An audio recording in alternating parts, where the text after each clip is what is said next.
bisa berjalan tepat waktu, kita bisa apresiasi. Makasih Pak Jokowi, Bapak meninggalkan warisan yang baik untuk demokrasi minimal untuk satu hal, bahwa pemilu sesuai dengan konstitusi berjalan 5 tahun, ya kan, secara kontinu, gitu. Ini suatu prestasi luar biasa. Ini bukan hal yang mudah, karena kita tahu godaan kiri kanannya luar biasa. Pak SBY dulu juga 2012-2013 itu banyak tuh yang datang bolak-balik, ya kan, baik istana, baik CCS. Itu ya biasa, Pak. Kalau Bapak mau bisa nih Pak, DPR kita ubah, Bapak bisa lanjut lagi. Oh ada? Oh, ada. Jadi 3 periode gitu usulannya? Ada, maksudnya bisa tidak ada lagi maksimal 2 kali. Bisa 3 gitu ya? Dan Pak SBY kan juga udah waktu ada di suatu talkshow beliau sampaikan, sengaja boleh mengundang media ya.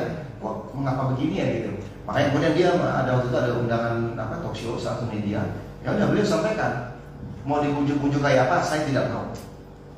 Bukan hanya sekedar bilang saya taat konstitusi. Ya kalau konstitusi gimana? Kan? Tapi beliau juga menyampaikan saya taat konstitusi, tidak akan mengkhianati amanah informasi, ya. Tapi yang paling penting beliau sampaikan, saya cukup di sini.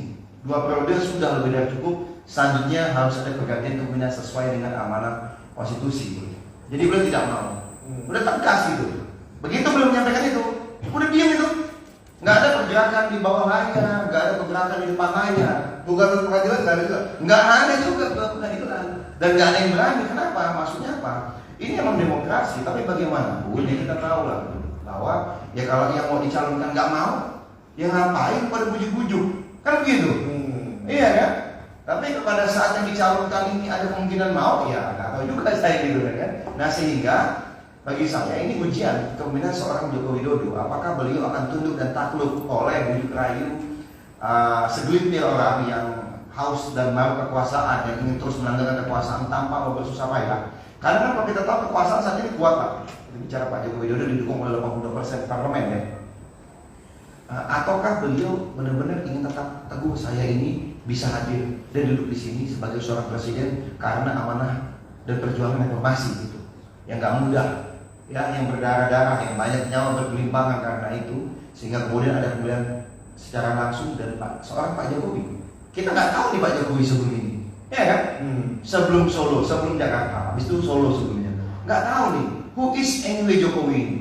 Tetapi kemudian beliau bisa bertransformasi, mendapatkan kesempatan yang sama dengan tokoh-tokoh waktu itu ya, yang lebih ngetop, lebih nasional ya, yang udah punya nama dan jejak rekam jauh lebih terukur gitu. Pak Jokowi kan sebelumnya tidak ketahuan ini siapa itu, tapi punya kesempatan.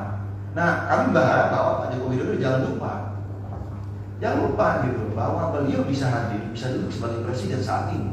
Karena tadi perjuangan para teman-teman mahasiswa seluruh elemen masyarakat yang menginginkan reformasi dan koreksi atas kekuasaan di era Orde Baru. Yang tadi penyimpangannya banyak dan karena tidak ada pembatasan kekuasaan.